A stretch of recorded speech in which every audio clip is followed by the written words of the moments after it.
A new patch has dropped for Hearts of Iron 4. Now, this is a biggie because I'm going to refer to this as the community patch. So, as you know, the release of this expansion has been a little bit bumpy. Not been a complete derailment, but there's been a few complaints.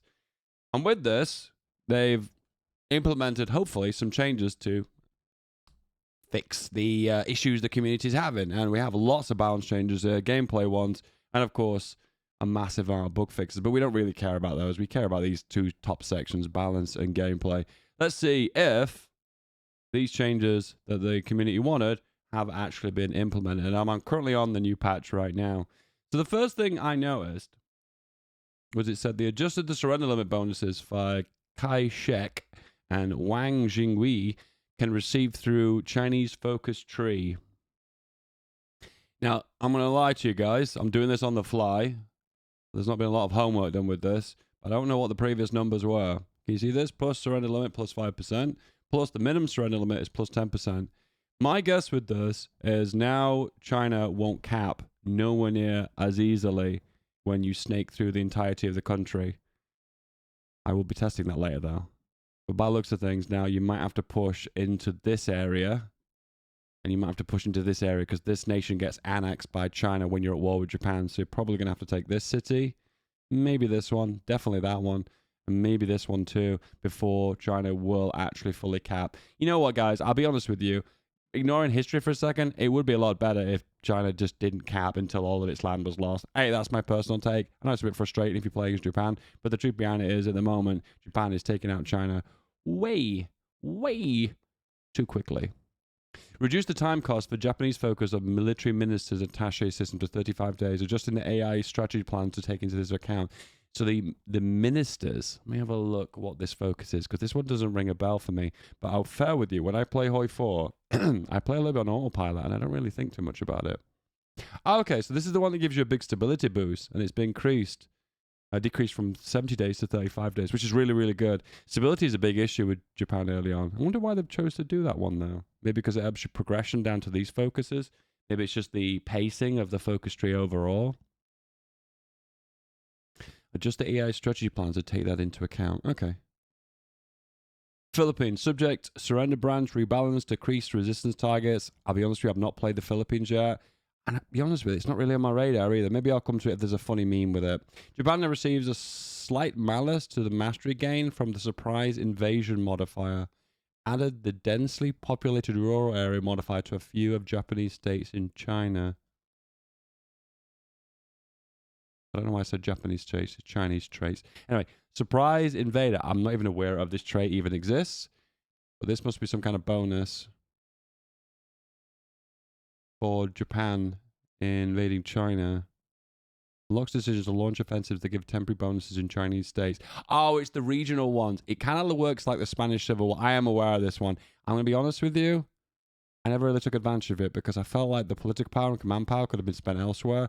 And because it's only state-based, I was just pushing across the entire country. I guess my strategy is a lot more full-on and aggressive, so therefore I don't really take advantage of that. The Japanese focus of the aluminium alloy and provides 5 aluminium in Osaka instead of 25% air bonus progress.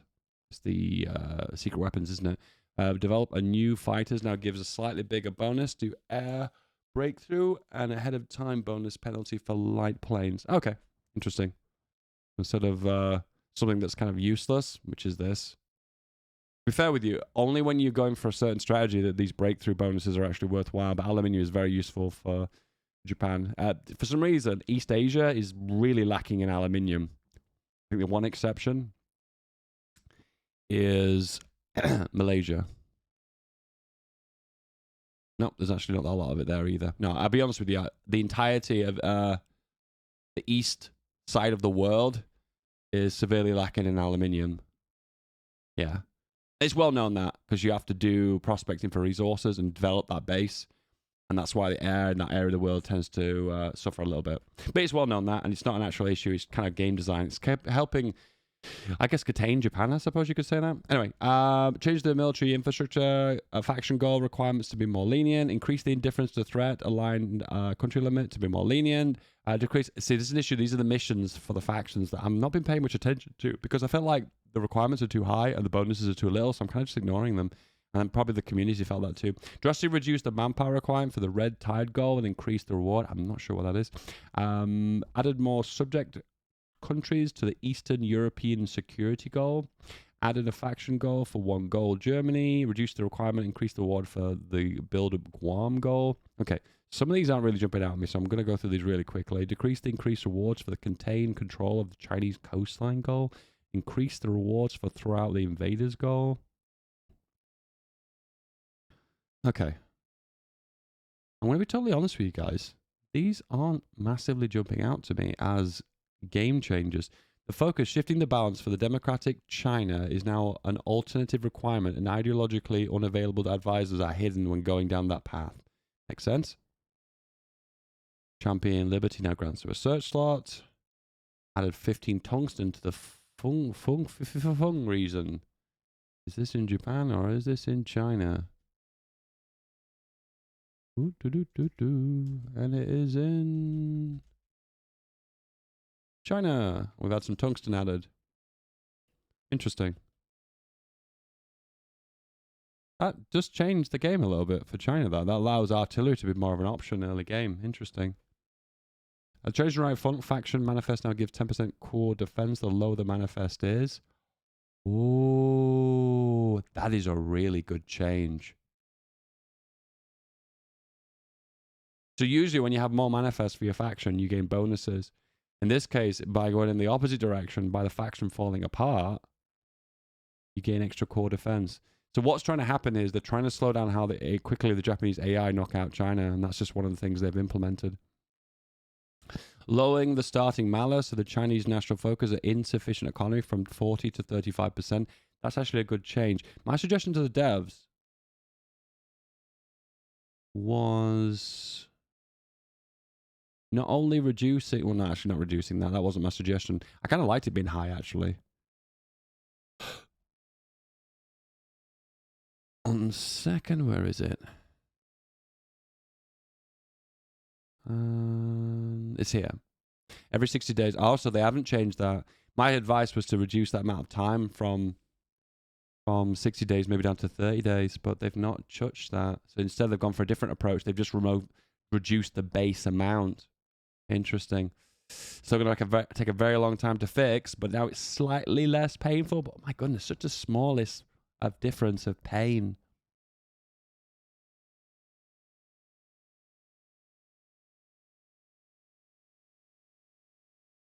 Okay. What was the starting malice for insufficient? Yeah, slight tweaks to the sub-doctrine mastery bonuses. Okay. Now they know what we're going to look for here, right? Let's go to PRC. Let's see if they've made the change to the focus that I think they've made the change for. Okay, that's not what I expected. I'm going to keep an eye on this and keep my lips shut here, but there is a bonus here that really shouldn't be here, that is unbelievably broken. If you know what it is and you can see it on screen, congrats, you're aware of it. But there's a bonus here that shouldn't be here, and I have a feeling it's going to get a big nerf in the future. So if you're aware, congrats, give yourself a pat on the back. But I'm not going to spoil it, because if I spoil it, Paradox might patch it quicker, then you guys won't get to enjoy it. So just look at these numbers and be like, what shouldn't be here? Anyway, regardless, I'm not sure which one they've actually changed there. It is very vague. It doesn't specifically say what, but it says apparently the sub-doctrine mastery bonuses have been tweaked. The basic submarine snorkel technology moved from 1949 to 39, crew the snorkel, because it looks like they've nerfed submarines too badly and they've had to bump them. The diesel consumption technology moved from 1340 to 39. Okay, so they've moved a lot of technologies early on. This was a suggestion I made like 2 years ago. I'm like, some of the late game technologies are really cool, but they come so late. The player never gets to take advantage of them. Changes to the batteries, changes to the ice composite railway technology. Ice composite railways. What? My first thought was that aircraft carrier. You know, the one that's made out of ice? Is it these ones? It is. Yeah, it is. Yeah, I was right about that. Okay. I had a presumption in my brain, but I wasn't sure if that was the right one. Excuse me. Added information on transport ships they can unlock on a condition for support ships special project.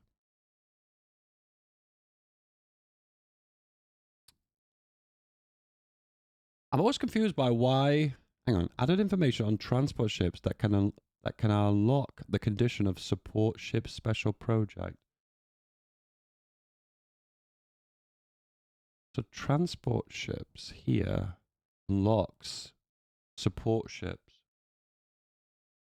Unlocks projects of support ships. It never previously did that. Interesting. Gonna be honest with you guys. Everyone keeps asking me this question. Have you tried out Navy? Have you tried out Navy? Have you seen the changes to Navy? Are you sad or happy or excited about Navy?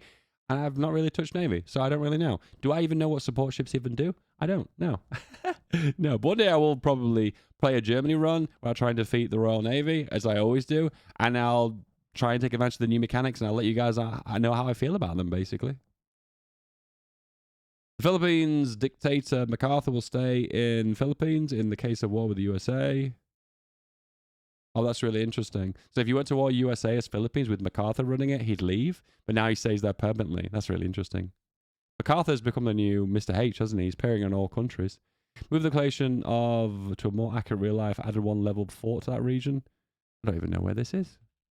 Where is this?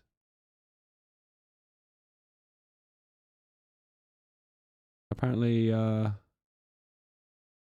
this wasn't in the actual historical location, and now it's been moved to its actual location, which actually kind of is better, the middle of the state, isn't it, if you think about it?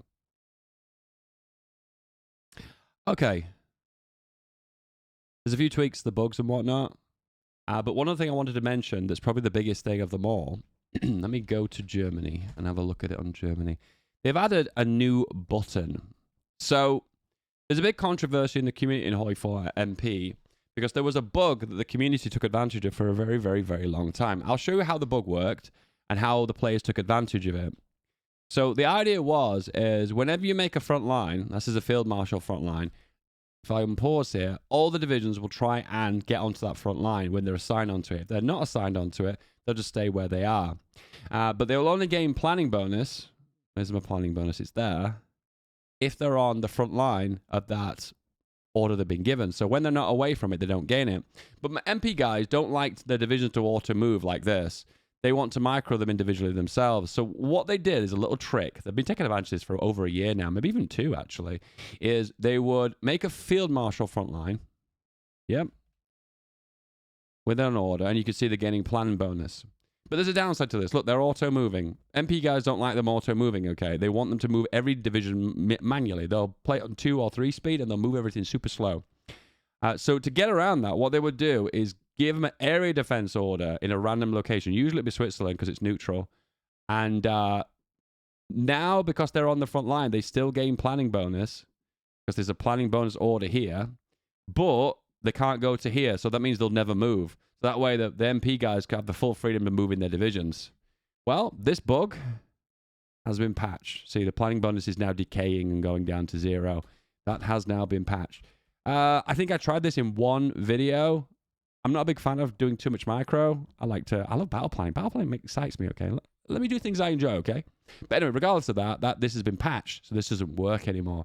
Anyway, this is one of the reasons, if you look on the reviews for Hoi 4, this new expansion, no compromise, no surrender, it got some really bad reviews, like saying that Paradox hate micro. It's kind of weird in a way that they fix a bug that's been around for over a year, and the community is mad about it, and they leave bad reviews. I think that's a kind of a weird thinking. Listen, I hear the MP community, and I understand why they're upset. I hear you. However, it is a bit of a strange turn of events that we have a bug fix and we're getting outraged about that. Well, anyway, Paradox have heard us. They've been listening. And what you do now is you make a front line as you would normally do. You assign them onto the front line. They're getting planning bonus, but now you have an extra ability here. See this flexible coercion?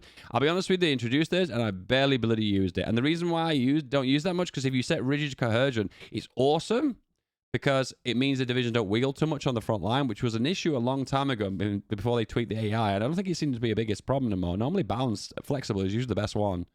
Yeah.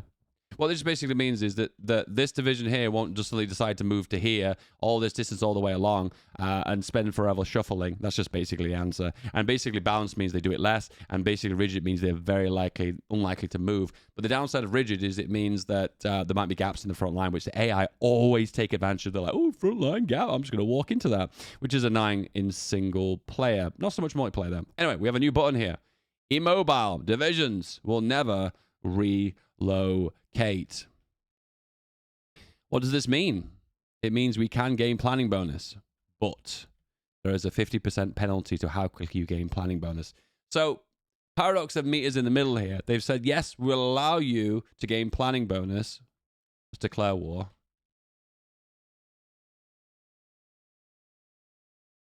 They've allowed us to gain planning bonus, but you will have a massive penalty to how much planning bonus you gain. And you still do decay your planning bonus significantly quicker when you're making manual movements. You can see it drops significantly. So in short, Paradox have listened and they've implemented a change that allows us to now not be forced into microing, because if I move this division back now, he's not going to automatically move forward. And we will be able to take advantage of planning bonus. Let me just check for a second. If I move him back, yeah, he's decaying his planning bonus really fast. And if I manually tell him to attack too, his planning bonus does also decay really quickly as well. If I had given an attack order, yeah, they still will activate the attack orders they would normally. Be aware, if you're battle planning and you activate a battle plan, the decay is a lot less. Oh no, France. So be aware that if you are manually moving, I think it decays 3 times faster, your planning bonus. But if you use the battle plan, it'll decay at the normal rate, which is a lot slower. Oh no, I'm muted. There